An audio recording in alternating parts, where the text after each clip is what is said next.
Hello students, कैसे हैं आप सब। होप अच्छे होंगे और आप सबकी स्टडी भी अच्छे से चल रही होगी। तो चलिए एक बार फिर से आप सबका स्वागत है हमारे करंट अफेयर्स सेशन में। तो जैसा कि आप सबको पता है कि प्रतियोगिता दर्पण का जो मंथली मैगजीन आता है करंट अफेयर्स का, उसे हम लोग अभी स्टडी कर रहे हैं और ये मई मंथ का एडिशन है। डैट मीन्स इसमें जो भी घटनाएँ हम स्टडी करेंगे वो होगा पिछले 2 महीने का, ठीक है, यानी कि 2 मंथ बिफोर की सारी घटनाएं इसमें दी हुई रहती है। तो चलिए देखते हैं आज हम क्या स्टडी करते हैं। तो आज का जो हमारा टॉपिक है वो है नवीनतम सामान्य ज्ञान। तो चलिए देखते हैं नवीनतम सामान्य ज्ञान में आज क्या है।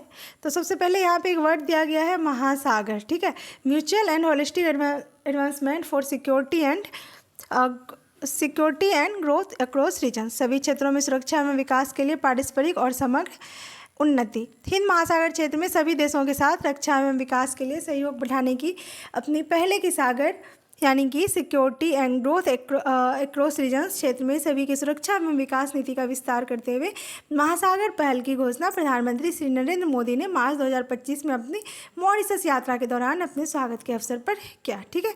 तो महासागर पहल की जो घोषणा किनके द्वारा किया गया, तो श्री नरेंद्र मोदी जी के द्वारा किया गया मार्च 2025 में, जब वो अपनी मॉरिशस यात्रा पर गए हुए थे, ठीक है।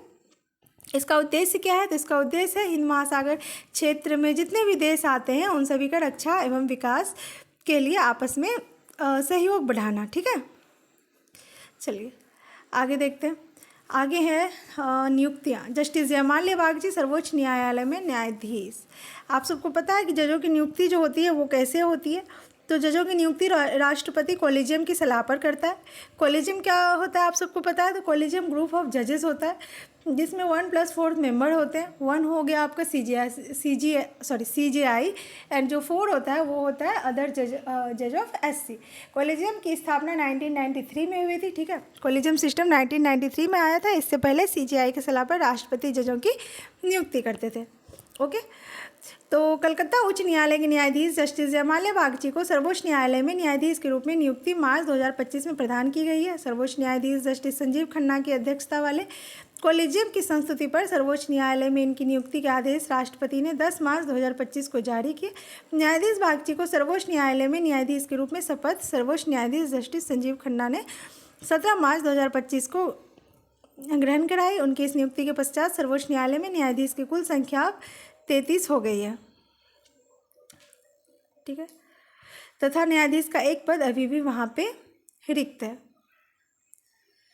ओके। जस्टिस जयमाल्या बागची का सर्वोच्च न्यायालय में कार्यकाल 6 वर्ष से भी अधिक रहेगा। 2 अक्टूबर 2031 तक उनका कार्यकाल होगा। तो ये डेट आप लोग याद रखिएगा, 2 अक्टूबर 2031 तक उनका कार्यकाल रहेगा। सर्वोच्च न्यायालय के कॉलेजियम में मुख्य न्यायाधीश जस्टिस संजीव खन्ना के अतिरिक्त 5 वरिष्ठ न्यायाधीश justice Bhushan R Gavai, justice Surya Kant, justice Abhay S Ojha और जस्टिस विक्रमनाथ वर्तमान में शामिल हैं।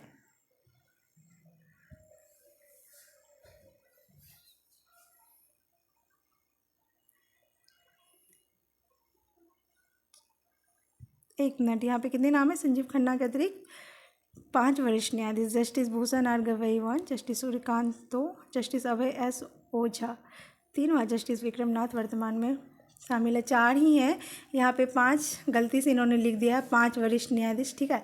जैसा कि मैंने बताया कॉलेजियम में 1+4 होते हैं। तो 1 होता है 1 होते हैं CJI एंड जो 4 होते हैं वो अदर जज ऑफ सुप्रीम कोर्ट होते हैं, ठीक है। तो यहाँ पे जो CJI हैं वो हैं संजीव खन्ना एंड उनके अतिरिक्त यहाँ पे 4 ही हैं। एक है भूषण आर गवई, एक है जस्टिस सूर्यकांत एंड तीसरे नंबर पे हैं जस्टिस अभय एस ओझा, वहाँ चौथे नंबर पे हैं जस्टिस विक्रमनाथ वर्तमान में शामिल हैं, ठीक है। शक्तिकांत दास अब प्रधानमंत्री के प्रधान सचिव 2, ओके। भारतीय प्रशासनिक सेवा के 1980 बैच के सेवानिवृत्त अधिकारी शक्तिकांत दास जो 6 वर्ष तक भारतीय रिजर्व बैंक के गवर्नर रहने के पश्चात दिसंबर 2024 में ही इस पद से सेवानिवृत्त हुए थे। आप सबको पता है कि शक्तिकांत दास जी भारतीय रिजर्व बैंक के गवर्नर रह चुके हैं। 6 वर्ष तक वो रहे अपने पद पर और दिसंबर 2024 में वो सेवानिवृत्त हुए। इसके बाद फरवरी 2025 में प्रधानमंत्री के प्रधान सचिव 2 नियुक्त किए गए हैं, ठीक है। तो ये शक्तिकांत दास जी फरवरी 2025 में प्रधानमंत्री के प्रधान सचिव 2 नियुक्त किए गए हैं। आप लोग ध्यान में रखिएगा इस बात को। इस पद पर उनका कार्यकाल प्रधानमंत्री के मौजूदा कार्यकाल तक अथवा अगले आदेश तक रहेगा। इस पद पर वो तब तक रहेंगे जब तक प्रधानमंत्री हैं या फिर उनके अगले आदेश तक वो रहेंगे। ज्ञातव्य है कि प्रधानमंत्री के प्रधान सचिव पद पर डॉक्टर पीके मिश्रा सितंबर 2019 से ही कार्यरत हैं। उन्हीं के साथ अब प्रधान सचिव 2 के रूप में शक्तिकांत दास की नियुक्ति 22 फरवरी 2025 से की गई है। तो प्रधानमंत्री के प्रधान सचिव एक डॉक्टर पीके मिश्रा एंड प्रधान सचिव 2 जो है वो है शक्तिकांत दास। ठीक है, चलिए अगला टॉपिक है तुहिनकांत पांडे सेबी के नए प्रमुख। सेबी क्या है आप सबको पता है, securities and exchange board of India. ठीक है, सेबी का काम क्या है, तो कैपिटल मार्केट यानी कि पूंजी बाजार को रेगुलेट करता है सेबी, यानी कि शेयर मार्केट जो बाजार है उसको रेगुलेट करता है। सेबी की स्थापना कब हुई थी, तो 1988 में सेबी की स्थापना हुई थी। आप लोग याद कर लीजिएगा, सेबी की स्थापना 1988 में एंड सेबी एक्ट 1992 के तहत इसे वैधानिक निकाय बनाया गया। ठीक है, तो चलिए देखते हैं क्या है। वित्त सचिव रहे तुहिनकांत पांडे अब भारतीय प्रतिभूति एवं विनिमय बोर्ड यानी कि securities and exchange board of India के नए चेयरपर्सन 1 मार्च 2025 से बनाए गए हैं। इस पद पर माधवी पुरी पूज, जिनका 3 वर्ष कार्यकाल 28 फरवरी 2025 को पूरा हुआ है, का स्थान श्री पांडे ने लिया है। इस पद पर श्री पांडे का कार्यकाल 3 वर्ष का होगा। वह सेबी के 11वें चेयरमैन है। सेबी के इन सभी अध्यक्षों के नाम निम्नलिखित है। तो यहाँ पे सेबी के सारे अध्यक्षों के नाम दिए गए हैं एंड तुहिनकांत पांडे जो हैं वो 11वें चेयरमैन है एंड जो पहले चेयरमैन थे सेबी के वो थे डॉक्टर S.A. दवे। ठीक है, तो सेबी के बारे में आप सबको जो बेसिक चीज़ें हैं वो पता रहनी चाहिए, जैसे कि इसकी स्थापना मैंने बताया 1988 में। सेबी एक्ट 1992 के तहत इसे वैधानिक निकाय बना दिया गया एंड सेबी का जो हेडक्वार्टर है वो मुंबई में है। ठीक है, सेबी का काम क्या है, तो ये कैपिटल मार्केट यानी कि पूंजी बाजार को रेगुलेट करता है। ओके, एक मिनट। तो 11वें चेयरमैन है तुहिनकांत पांडे, जो कि 1 मार्च 2025 से अपने कार्यभार संभाले हुए हैं। सेबी की पूर्व चेयरपर्सन माधवी पुरी बूच के कार्यकाल में शेयर बाजार में हुए किसी धोखाधड़ी के मामले में उनके विरुद्ध FIR दर्ज कर जांच के आदेश सेवानिवृत्ति के पश्चात मुंबई की एक अदालत ने 2 मार्च को जारी किए थे, जिस पर अंतरिम रोक बॉम्बे उच्च न्यायालय ने 3 मार्च को लगाई है। ओके, अगला है इंद्रनील भट्टाचार्य, भारतीय रिजर्व बैंक के नए कार्यकारी निदेशक। तो भारतीय रिजर्व बैंक के नए कार्यकारी निदेशक कौन बने हैं, तो इंद्रनील भट्टाचार्य, नाम आप लोग याद रखिएगा। आगे देखते हैं। वरिष्ठ बैंकर इंद्रनील भट्टाचार्य को भारतीय रिजर्व बैंक में कार्यकारी निदेशक मार्च 2025 में नियुक्त किया गया। केंद्रीय बैंक में कार्यकारी निदेशक रहते हुए आर्थिक एवं नीति शोध विभाग का कार्यभार वह देखेंगे। उनकी नियुक्ति 19 मार्च से प्रभावी हो गई है। इससे पूर्व वह RBI के मौद्रिक नीति विभाग में सलाहकार के तौर पर सेवाएं दे रहे थे। इससे पहले वह कहाँ थे, तो RBI के मौद्रिक नीति विभाग में वो सलाहकार के तौर पर कार्यरत थे। ठीक है, आगे देखते हैं। अशोक सिंह ठाकुर इंटेक के नए अध्यक्ष। इंटेक पता है आप लोग को, Indian national trust for art and culture, भारतीय सांस्कृतिक निधि। इसके नए अध्यक्ष कौन बनाए गए हैं, तो अशोक सिंह ठाकुर। इस नाम को आप लोग याद रखिएगा कि इंटेक के नए अध्यक्ष कौन है, तो अशोक सिंह ठाकुर। ठीक है, की कार्यकारिणी के लिए 22 मार्च 2025 को नई दिल्ली में संपन्न चुनाव में अशोक सिंह ठाकुर अध्यक्ष निर्वाचित हुए हैं। ठीक है, इस पद पर उनका यह निर्वाचन 3 वर्ष के लिए हुआ है। भारतीय सांस्कृतिक निधि भारत का प्रमुख विरासत संरक्षण संगठन है। इस पद पर वह कितने दिनों के लिए आए हुए हैं, तो 3 वर्ष के लिए आए हुए हैं। ठीक है, चलिए आगे देखते हैं। जिम्बाब्वे की किस्टी कॉवेंट्री अंतर्राष्ट्रीय ओलंपिक समिति के अध्यक्ष निर्वाचित, यानी कि IOC की अध्यक्ष कौन निर्वाचित हुई हैं, तो इनका नाम है किस्टी कॉवेंट्री। 23 जून 2025 से ये कार्यभार संभालेंगी। ठीक है, जिम्बाब्वे की खेल मंत्री और तैराकी में 2 बार के ओलंपिक स्वर्ण पदक विजेता, यानी कि जिम्बाब्वे की एक खेल मंत्री हैं और तैराकी में 2 बार इनको ओलंपिक स्वर्ण पदक मिल चुका है। ठीक है, ओलंपिक स्वर्ण पदक विजेता तैराक किस्टी कॉवेंट्री अंतर्राष्ट्रीय ओलंपिक समिति की नई अध्यक्ष 20 मार्च 2025 को इस पद पर चुने जाने वाली पहली महिला और पहली ही अफ्रीकी भी हैं। ठीक है, तो अंतर्राष्ट्रीय ओलंपिक समिति की अध्यक्ष पहली महिला कौन है, तो इनका नाम है किस्टी कॉवेंट्री, ये याद रखिएगा। ग्रीस में कोस्टा नवारिनो में IOC के 144वें सत्र में हुए चुनाव में 97 सदस्यों ने मतदान किया, जिनमें से 49 ने कॉवेंट्री के पक्ष में वोट किया। 41 वर्षीय कॉवेंट्री IOC अध्यक्ष पद पर चुनी जाने वाली सबसे युवा है। इस पद पर निवर्तमान अध्यक्ष थॉमस बाग का स्थान वह लेंगे, जिनका कार्यकाल 23 जून 2025 को समाप्त होगा।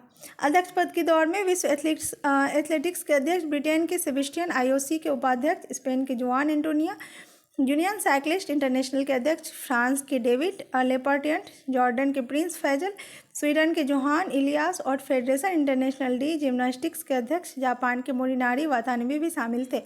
20 मार्च को अध्यक्ष पद के चुनाव में जिम्बाब्वे की कमेटी को जहां 97 में से 49 मत मिले, दूसरे स्थान पर 28 मत स्पेन के जुआन एंटेनियो समारांच जूनियर को मिले। अध्यक्ष पद पर क्रिस्टी कमेटी का कार्यकाल 8 वर्ष तक का होगा। वह अंतर्राष्ट्रीय ओलंपिक समिति की 10वीं अध्यक्ष होंगी। ठीक है, तो आप लोग इसमें क्या ध्यान में रखिएगा कि अध्यक्ष पद पर क्रिस्टी कमेटी का कार्यकाल जो होगा वो 8 वर्ष तक होगा, यानी कि 2033 तक, और अंतर्राष्ट्रीय ओलंपिक समिति की वो 10वीं अध्यक्ष होंगी एंड साथ ही साथ वो पहली महिला अध्यक्ष भी होंगी।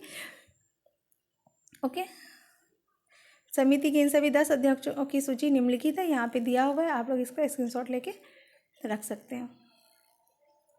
आगे देखते हैं अवार्ड्स एंड ऑनर्स। प्रसिद्ध मूर्तिकार राम वी सुतार को महाराष्ट्र भूषण सम्मान 2024। महाराष्ट्र के प्रसिद्ध मूर्तिकार राम वी सुतार को राज्य के सर्वोच्च नागरिक सम्मान महाराष्ट्र भूषण के लिए चुना गया। ठीक है, महाराष्ट्र राज्य का सर्वोच्च नागरिक सम्मान जो है वो है महाराष्ट्र भूषण, जिसके लिए राम वी सुतार जी को चुना गया है, जो कि प्रसिद्ध मूर्तिकार है। फरवरी 2025 में अपना 100वां जन्मदिन मनाने वाले सुतार को वर्ष 2024 का यह पुरस्कार दिया जाएगा। उन्हें वर्ष 2016 में पद्म भूषण से भी सम्मानित किया जा चुका है। विश्व की सबसे ऊंची प्रतिमा स्टैच्यू ऑफ यूनिटी का डिज़ाइन उन्होंने ही तैयार किया है। ठीक है, तो विश्व की सबसे ऊंची प्रतिमा स्टैच्यू ऑफ यूनिटी का डिज़ाइन इन्होंने ही तैयार किया है, राम वी सुतार जी ने। ओके,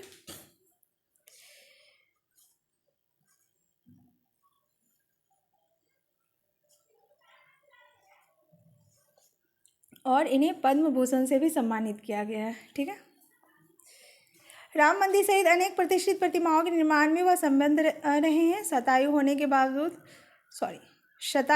बावजूद अभी भी मुंबई में इंदु मिल स्मारक योजना में अंबेडकर प्रतिमा पर वह काम कर रहे हैं। महाराष्ट्र भूषण के तहत 25 लाख स्मृति चिन्ह प्रदान किया जाता है। पूर्व वर्षों में इस पुरस्कार से सम्मानितों में अप्पा साहेब धर्माधिकारी, आशा भोसले, बाबा साहेब पुरंदरे, अनिल काकोडकर व जयंत नार्लिकर आदि शामिल हैं। ठीक है, अगला है हमारा ऑस्कर पुरस्कारों में फिल्म अनोरा को सर्वाधिक पुरस्कार। ओके, ऑस्कर्स को देखते हैं।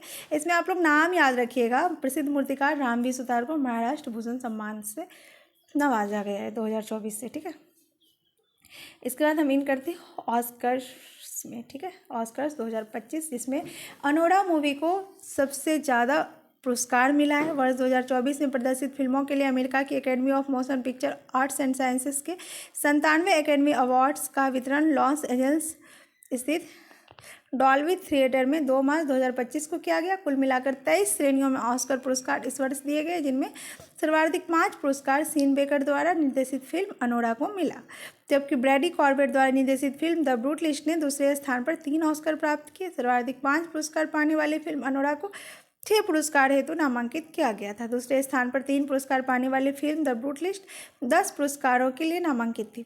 अमेरिकी निर्देशक सीन बेकर द्वारा निर्देशित फिल्म अनोरा को सर्वाधिक 5 पुरस्कार इन पुरस्कारों के तहत मिले, जिनमें सर्वश्रेष्ठ फिल्म, सर्वश्रेष्ठ निर्देशक, सर्वश्रेष्ठ अभिनेत्री, सर्वश्रेष्ठ एडिटिंग व सर्वश्रेष्ठ स्क्रीन प्ले के पुरस्कार शामिल हैं। इस फिल्म के 6 श्रेणियों में पुरस्कार हेतु नामांकित किया गया था। दूसरे स्थान पर 3 पुरस्कार ब्रैडी कॉर्बेट द्वारा निर्देशित फिल्म द ब्रूट लिस्ट को प्राप्त हुआ। सर्वश्रेष्ठ फिल्म का पुरस्कार सीन बेकर द्वारा निर्देशित फिल्म अनोरा को दिया गया, जबकि सर्वश्रेष्ठ निर्देशक का पुरस्कार अनोरा के निर्देशन के लिए अमेरिकी निर्देशक सीन बेकर को ही दिया गया। फिल्म द ब्रूट लिस्ट में भूमिका के लिए अमेरिकी अभिनेता एड्रियन ब्रॉडी को सर्वश्रेष्ठ अभिनेता का तथा फिल्म अनोरा में भूमिका के लिए अमेरिकी अभिनेत्री मिकी मेडिसन को सर्वश्रेष्ठ अभिनेत्री का पुरस्कार इन पुरस्कारों के तहत दिया गया। तो इन पुरस्कारों की सूची निम्नलिखित है। सर्वश्रेष्ठ फिल्म के लिए किसे चुना गया, तो अनोरा को, जिसके निर्देशक सीन बेकर है। एंड सर्वश्रेष्ठ निर्देशक के लिए किनको चुना गया है, तो सीन बेकर को, जो कि फिल्म अनोरा के निर्देशक है। ठीक है, तो यहाँ पे सबका नाम है, आप लोग एक बार देख लीजिए। सर्वश्रेष्ठ सहायक अभिनेत्री जोई सल्डाना, सर्वश्रेष्ठ international feature film I am still here, पुर्तगाली भाषा में ब्राज़ील की फिल्म है ये, तो आप लोग एक बार इसको देख लीजिए। सर्वश्रेष्ठ संगीत ओरिजिनल सॉन्ग एल माई, फिल्म एमिलिया परेज। तो आप लोग इसका स्क्रीनशॉट लेके रख लीजिए। ठीक है, इस वर्ष के 97वें ऑस्कर पुरस्कारों के लिए जैकोस ऑडियार द्वारा निर्देशित फिल्म एमिलिया पेरेज सर्वाधिक 13 श्रेणियों में नामांकित थी, किंतु इसे 2 पुरस्कार प्राप्त हो सके। ब्रैडी कॉर्बेट द्वारा निर्देशित फिल्म द ब्रूट लिस्ट तथा जॉन एम चू द्वारा निर्देशित विकेट 10 श्रेणियों में नामांकित थी, किंतु ब्रूट लिस्ट को 3 तथा विकेट को 2 पुरस्कार मिले। यहाँ पे ऑस्कर पुरस्कार में सबका लिस्ट है यहाँ पे। आप लोग देख सकते हैं। एंड इसमें मेन जो है सर्वश्रेष्ठ फिल्म अनोरा एंड निर्देशक शॉन बेकर। आप इसको याद रखिएगा, ठीक है। तो मिलती हूँ मैं मेरे नेक्स्ट क्लास में, तब तक के लिए थैंक यू सो मच।